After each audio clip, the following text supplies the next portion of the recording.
voyelles. So we say Guinea. On ne dit pas Guinée. Hein? Si deux voyelles se suivent en anglais, on prend le son de la première, on fait disparaître la deuxième. C'est comme si le A là n'existait pas. So we say Guinea. Parce qu'il y a des gens qui disent Guinée. Ah, hey, we don't say that. You understand me? We don't say Guinea, but we say Guinea, right? Après cela, nous avons teach qui veut dire enseigner. Après, nous avons beat qui veut dire frapper. Ok? Disons, après cela, nous avons la lettre I. I aussi peut avoir deux sons. S'il n'y a pas l'apparition d'une autre voyelle après elle, on va prononcer la lettre comme si on avait mis en français. Alors ici, on va dire sit. Sit, ça veut dire s'asseoir. That is why we say, c'est pourquoi on dit sit down. Sit down, ça veut dire s'asseoir. Après cela, nous avons hit, qui veut dire cogner. Après, nous avons will, qui est un terme auxiliaire modal, qui est utilisé pour le futur. Ok, I will go, ça veut dire j'irai. I will understand, je comprendrai. I will help you, ça veut dire etc. Ok. Après, nous avons kill, qui veut dire tuer. Après, nous avons hill, qui veut dire la colline. Après, nous avons sick, qui veut dire malade.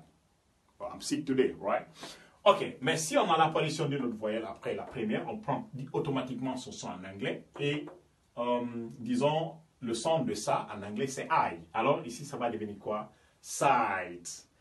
Si on ajoute et au niveau d'ici, ça devient site. Site, ça veut dire le site, like website. Ok, website, ça veut dire le site web.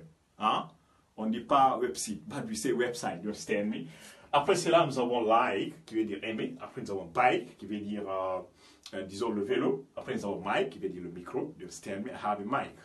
You understand? I hold a mic. Après, nous avons lie, qui veut dire mentir. Après, nous avons die, qui veut dire mourir. Ok?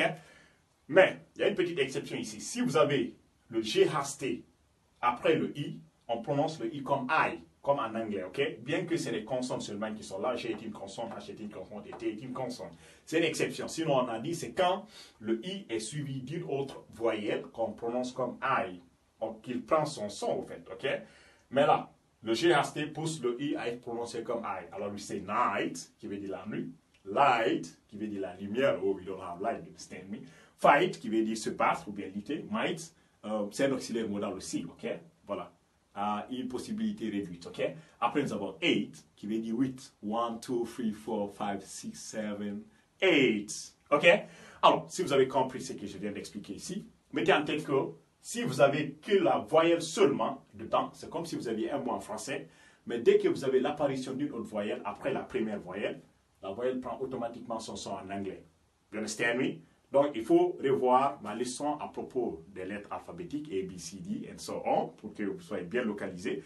Et là, les deux dernières lettres, le O et le U, je vais expliquer ça au niveau de la vidéo précédente. You understand me? I'm going to explain that au niveau de la vidéo suivante, ok? I'm very sorry, je suis désolé. Au niveau de la vidéo suivante, je vais vous expliquer le O et le U, ok? Donc, faites en sorte de partager cette vidéo pour que d'autres personnes puissent la voir. Et n'oubliez pas de nous rejoindre au niveau de nos centres de langue. You understand me? So, it was Mr. Sawyer English teacher, but don't forget to do something here. N'oubliez pas de faire quelque chose ici. Exercise. On dit pronounce these words below. On dit de prononcer ces mots ci-dessous. On a ici ça. Ça. Vous allez vous référer de ce que j'ai expliqué ici. Vous allez prononcer ça pour moi correctement, ok? Mais faites attention. Est-ce que c'est la voyelle seule qui est là? Ou bien la voyelle est suivie d'une autre voyelle? Ou bien on a A plus Y? Tout ça là, il faut prêter avant de prononcer. Vous faites ça en audio, vous ramenez dans le groupe, ok? So, it was Mr. Sawyer English teacher from Guinea-Conakry. Thank you so much and see you next time. Thank you.